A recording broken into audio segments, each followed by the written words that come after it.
From Minnesota, the land of 10,000 lakes, welcome to Tournament Tactics with your host, bass tournament angler and fishing guide, Josh Douglas from JoshDouglasFishing.com.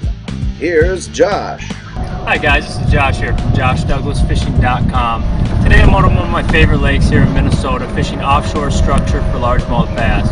During the dog days of summer, the fish move from the shallow banks out into the open water. These fish seek out cooler water temps. They'll go out deeper. I typically like to look offshore and start keying in on some good offshore structure. Some of these deeper haunts could be rock piles, ledges, deep weed beds, things of that nature. Big bass like to locate themselves in deeper areas next to these rock piles. They got multiple options of forage, whether it be crayfish, bluegill, what have you. Some of my best fishing has been during the dog days of summer when I can get out on these spots, these rock piles, these ledges, and actually one fish after another until I wear out the school. This is what I like to target. This is how I try to get at a tournament and cash a paycheck. My favorite method to catch them is football jigs. You can use crankbaits, Carolina rigs, shaky heads, there's all sorts of different things you can use. But today I'm using my favorite method, which is a football jig. A hand-tied Picasso fantasy football jig. I use round rubber, silicone mixtures. Make sure you get a good rattle put on there. Then you just need to have yourself a trailer. There's multiple different things you can use for this. I'm old-fashioned, like to go with the twin-tail grub. Whether it be the chompers or the Gary Yamamoto, it doesn't really matter, whatever you're more comfortable with. One is scented, one is not. Right here I'm using a Gary Yamamoto 4-inch green pumpkin twin tail grub. 1/2 ounce, 3/4 ounce, 1 ounce. Those are my typical that I'm using depending on my depth range. When you're probing these deep structures, it's imperative that you're using the right equipment when you do this. When I'm throwing football jigs, Carolina rigs, I like to use a 7-foot heavy action G Loomis GLX rod. I use a 7-to-1 bait casting reel. This way I can catch up to the fish a lot quicker once he bites. Before I cast this, I always like to put a little scent on the bait. I'm using Bang Anise. That's pretty much it. You're ready to go. Once you use your Humminbird side imager or your Lowrance side scan, you can find these rock piles with relative ease. Then it's just a matter of knowing which ones are going to be at there. Pretty much all I'm going to do is cast this bait out onto the rock pile and slowly work it across the top.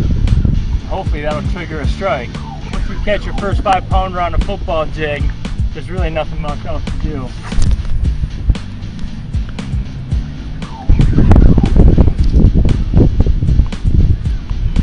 One of the biggest keys to this is boat control. You got to keep your boat. You want to be able to put your jig in the strike zone and keep it in there the longest time possible.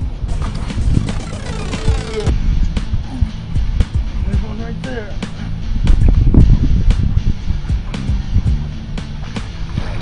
As you can see, that doesn't take long. When they're there, they like to stack up on this type of stuff. Now, that's not the biggest fish in the entire world, but in the tournament, we'll take them.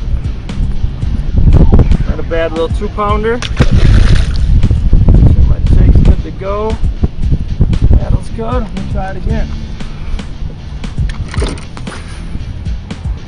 One of the biggest keys in this with any style of fishing is making sure your bait drops straight down, as opposed to not letting it go down on the slack line.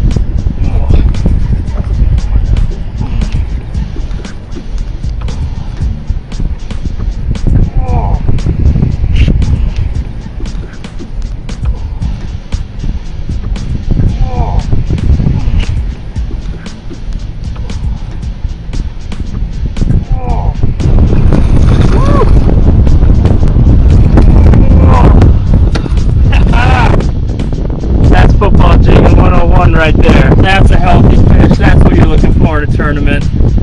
And they just engulf that football jig. That's awesome. Sharp hook on them Picassos. They don't come off. That's a healthy 4-pound Minnesota largemouth right there. You get 5 of those, you're going to win any tournament. Let her go.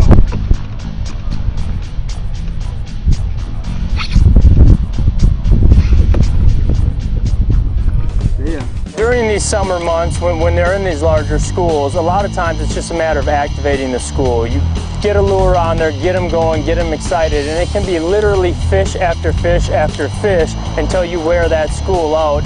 And sometimes it's just a matter of leaving for an hour and coming back and you can fire them up again. These areas tend to reload, and they can reload quite quickly. Thank you for tuning in to another episode of Tournament Tactics with Josh Douglas. I'm telling you, if you are not on that football jig bite, you got to get out there and start throwing them. You will cash more checks at more tournaments and have a better time doing it. I promise you that. See ya.